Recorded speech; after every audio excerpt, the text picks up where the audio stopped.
প্রধান উপদেষ্টা জানিয়েছেন ডিসেম্বর থেকে জুনের মধ্যে নির্বাচন হবে। স্বরাষ্ট্র উপদেষ্টা মেঘনা আলমের বিরুদ্ধে প্রচলিত আইনি ব্যবস্থা নেওয়া হয়েছে খোদা বক্স চৌধুরী। বুধবার প্রধান উপদেষ্টার সঙ্গে বৈঠকে বসছে বিএনপি এবং হাসিনা জয় সহ 18 জনের বিরুদ্ধে গ্রেফতারি পরোয়ানা। অভিনন্দন। ভোরের পাতা প্রাইম নিউজের সাথে আছি ফারহানা প্রীতি। শুনছিলেন সংবাদ শিরোনাম, এবার বিস্তারিত। জনগণ এই সরকারকে 5 বছর দেখতে চায়, এটা জনগণের বক্তব্য উল্লেখ করে স্বরাষ্ট্র উপদেষ্টা অবসরপ্রাপ্ত লেফটেন্যান্ট জেনারেল জাহাঙ্গীর আলম চৌধুরী বলেছেন, প্রধান উপদেষ্টা বলেই দিয়েছেন ডিসেম্বর থেকে জুনের মধ্যে নির্বাচন হবে, এরপর আমার কিছু বলার থাকে না। মঙ্গলবার সচিবালয়ে আইন শৃঙ্খলা কমিটি সংক্রান্ত কোর কমিটি সভা শেষে সাংবাদিকদের এই সংক্রান্ত এক প্রশ্নে স্বরাষ্ট্র উপদেষ্টা উপরোক্ত মন্তব্য করেন। মডেল মেঘনা আলমের বিরুদ্ধে প্রচলিত আইনি ব্যবস্থা নেওয়া হয়েছে, এখানে কারো প্রতি বেআইনি কোনো আচরণ করা হয়নি, এমন মন্তব্য করেছেন স্বরাষ্ট্র মন্ত্রণালয় সংক্রান্ত প্রধান উপদেষ্টার বিশেষ সহকারী মোহাম্মদ খোদা বক্স চৌধুরী। মঙ্গলবার সচিবালয়ে আইন শৃঙ্খলা সংক্রান্ত কোর কমিটি সভা শেষে সাংবাদিকদের এ কথা জানান তিনি।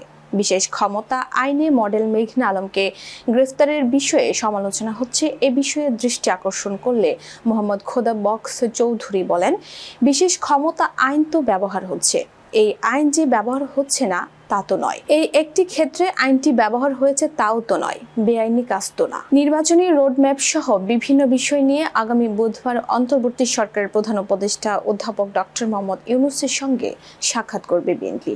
এর আগে প্রধান উপদেষ্টার সঙ্গে ওই বৈঠকে বিএনপির পক্ষ থেকে আগামী ডিসেম্বরের মধ্যে নির্বাচন অনুষ্ঠানের বিষয়ে সরকারের সুনির্দিষ্ট রোডম্যাপ চাওয়া হবে বলে জানান দলটির স্থায়ী কমিটির সদস্য সালাউদ্দিন আহমেদ। তিনি বলেন, আমরা প্রধান উপদেষ্টার কাছে সুনির্দিষ্টভাবে আগামী জাতীয় সংসদ নির্বাচনের জন্য ডিসেম্বরের আগে একটা রোডম্যাপ অবশ্যই চাইব।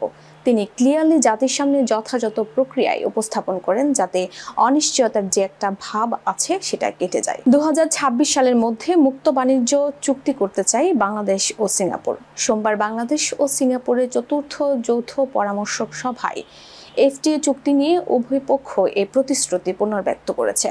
পররাষ্ট্র মন্ত্রণালয় জানায়, সিঙ্গাপুরে হওয়া সভায় বাংলাদেশ প্রতিনিধিদের নেতৃত্ব দেন পররাষ্ট্র সচিব মোহাম্মদ জসিমউদ্দিন। অন্যদিকে সিঙ্গাপুরের পক্ষে নেতৃত্ব দেন দেশটির পররাষ্ট্র মন্ত্রণালয়ের পার্মানেন্ট সেক্রেটারি লোক গো। সভায় এফটিএ চূড়ান্ত করার বিষয়টি বিশেষ গুরুত্ব পায়। উভয় পক্ষ বাণিজ্য, বিনিয়োগ, বিদ্যুৎ ও জ্বালানি সংযোগ, ডিজিটাল অর্থনীতি, স্বাস্থ্য, কৃষি, বর্জ্য ব্যবস্থাপনা, পর্যটন এবং মানব সম্পদ উন্নয়নের সঙ্গে সম্পর্কিত বিষয়গুলো নিয়ে বিস্তারিত আলোচনা করেছে। আলোচনায় এসেছে আঞ্চলিক ও বৈশ্বিক ইস্যু। প্লট বরাদ্দে জালিয়াতির অভিযোগে দুদকের করা মামলায় ভারতে পালিয়ে যাওয়া সাবেক স্বৈরাচার প্রধানমন্ত্রী শেখ হাসিনা ও তার ছেলে সজীব ওয়াজেদ জয় সহ 18 জনের বিরুদ্ধে গ্রেফতারি পরোয়ানা জারি করেছেন আদালত। মঙ্গলবার ঢাকা মহানগর দায়রা জজ মোহাম্মদ জাকির হোসেন গালিব মামলার অভিযোগপত্র আমলে গ্রহণ করে এই আদেশ দেন। এ বিষয়ে প্রতিবেদন দাখিলের জন্য আগামী 29 এপ্রিল দিন ধার্য করা হয়েছে। এ নিয়ে দুদকের করা 6 মামলায় শেখ হাসিনার বিরুদ্ধে গ্রেফতারি পরোয়ানা জারি হয়েছে। এর আগে গত 14 জানুয়ারি দুদকের সহকারী পরিচালক এস.এম. রাশিদুল হাসান বাদী হয়ে সজীব ওয়াজেদ জয়কে প্রধান ও শেখ হাসিনাকে সহযোগী আসামি করে মামলা করেন। এই মামলায় আরও 13 জনকে আসামি করা হয়। ঢাকা বিশ্ববিদ্যালয় কেন্দ্রীয় ছাত্র সংসদ নির্বাচনের রোডম্যাপ প্রকাশ করেছে বিশ্ববিদ্যালয়ের কর্তৃপক্ষ। রোডম্যাপ অনুযায়ী আগামী মে মাসে নির্বাচন কমিশন গঠন হবে। ওই নির্বাচন কমিশন পরে তফসিল ঘোষণা করবে। নির্বাচনের তফসিল বা দিন তারিখ বিষয়ে রোডম্যাপের কিছু বলা হয়নি। বিস্তারিত ডেস্ক রিপোর্টে। ঢাকা বিশ্ববিদ্যালয় কেন্দ্রীয় ছাত্র সংসদ নির্বাচনের লক্ষ্যে আগামী মে মাসের শুরুতে নির্বাচন কমিশন গঠন করা হবে। একই মাসের মাঝামাঝিতে ভোটার তালিকা চূড়ান্ত করা হবে। তবে নির্বাচনের তারিখ ঘোষণার বিষয়টি এখনো চূড়ান্ত করা হয়নি বলে জানিয়েছে বিশ্ববিদ্যালয় প্রশাসন।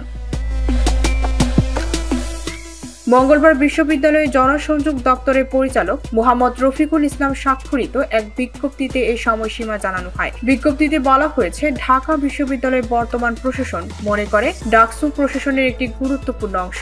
শিক্ষার্থীদেরও ডাকসু নির্বাচনের ব্যাপারে যথেষ্ট আগ্রহ আছে। সে কারণেই বর্তমান প্রশাসন ডাকসু নির্বাচন আয়োজনের ক্ষেত্রে আন্তরিকতার সঙ্গে কাজ করছে। জানুয়ারি মাসে code of conduct review committee করা হয়। তারা 7টি সভা করেছে। এটিও চূড়ান্ত হওয়ার পর সিন্ডিকেটে অনুমোদনের অপেক্ষায় আছে। কমিটি বিভিন্ন সংগঠনের সঙ্গে মত বিনিময় সম্পন্ন করেছে। এসব কাগজ ছাত্র সংগঠনগুলোকেও দেওয়া হচ্ছে। এই প্রক্রিয়া চলতি মাসে শেষ হবে। দিন প্রভোস্ট ও বিভিন্ন বিভাগের চেয়ারম্যানদের সঙ্গেও এই প্রক্রিয়া চলছে। বিজ্ঞপ্তিতে আরও বলা হয়, নির্বাচন কমিশন, রিটার্নিং কর্মকর্তা ও সহকারী রিটার্নিং কর্মকর্তা নিয়োগ সম্পন্ন হবে মে মাসের প্রথমার্ধে। একই মাসের মাঝামাঝি সময়ে প্রশাসনের সহযোগিতায় ভোটার তালিকা চূড়ান্ত করবে নির্বাচন কমিশন। এরপর নির্বাচন কমিশন নির্বাচনের সঙ্গে সংশ্লিষ্ট কার্যক্রমের সুনির্দিষ্ট তারিখ নির্ধারণ করবে। তবে নির্বাচন কার্যক্রম কোন মাসে চলবে তার সুনির্দিষ্ট করে বলা হয়নি। ডেস্ক রিপোর্ট, ভোরের পাতা। সাংবাদিক দম্পতি সাগর সরোয়ার ও মেহরুন রনি হত্যা মামলার তদন্ত প্রতিবেদন দাখিল পিছিয়ে আগামী 21 মে দিন ধার্য করেছেন আদালত। এ নিয়ে এই মামলার তদন্ত প্রতিবেদন দাখিল 117 বার পেছানো হয়েছে।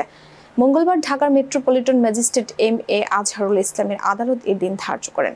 এদিন তদন্ত প্রতিবেদন দাখিল না করতে পারায় আদালত নতুন এদিন ধার্য করেন।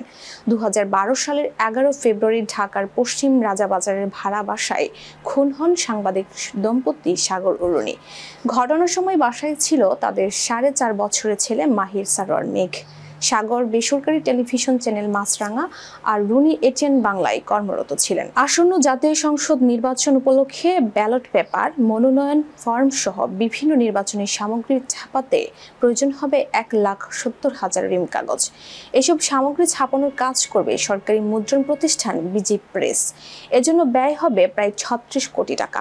মঙ্গলবার সকালে বিজি প্রেসের সঙ্গে বৈঠকে বসে নির্বাচন কমিশন। বৈঠকের কার্যপত্র থেকে এ তথ্য জানা গেছে। ইসি নির্বাচন পরিচালনা শাখার প্রস্তুত করা কার্যপত্রে বলা হয়েছে, জাতীয় সংসদে 300 আসনের জন্য ভোটার সংখ্যা প্রায় 11 কোটি।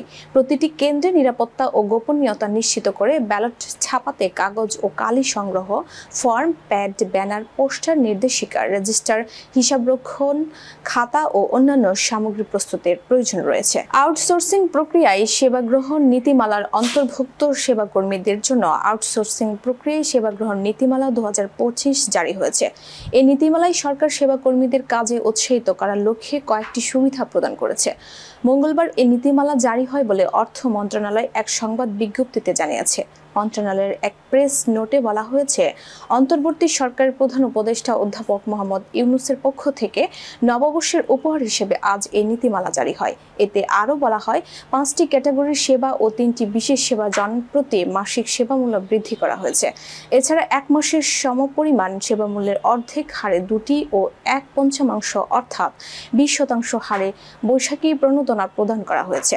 পাশাপাশি সেবাকর্মীদের বার্ষিক 15 দিনের ছুটি ও মৌলিক কাজ সম্পর্কে প্রশিক্ষণ প্রদানের কথা উল্লেখ করা হয়েছে। এবার আন্তর্জাতিক সংবাদ।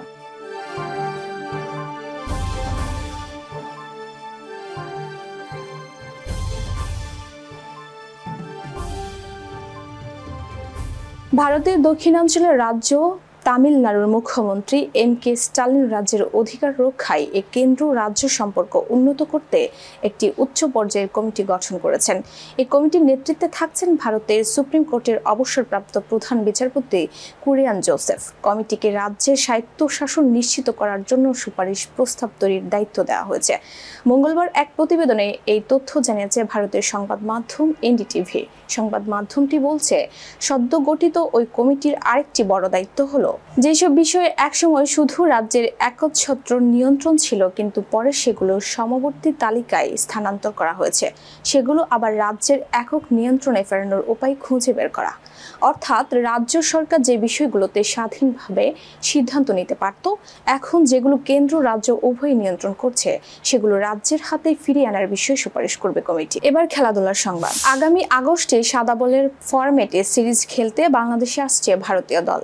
3 ওয়ানডে এবং 3 ম্যাচ টি-20 সিরিজের জন্য আজ মঙ্গলবার সময়সূচি ঘোষণা করেছে বিসিবি।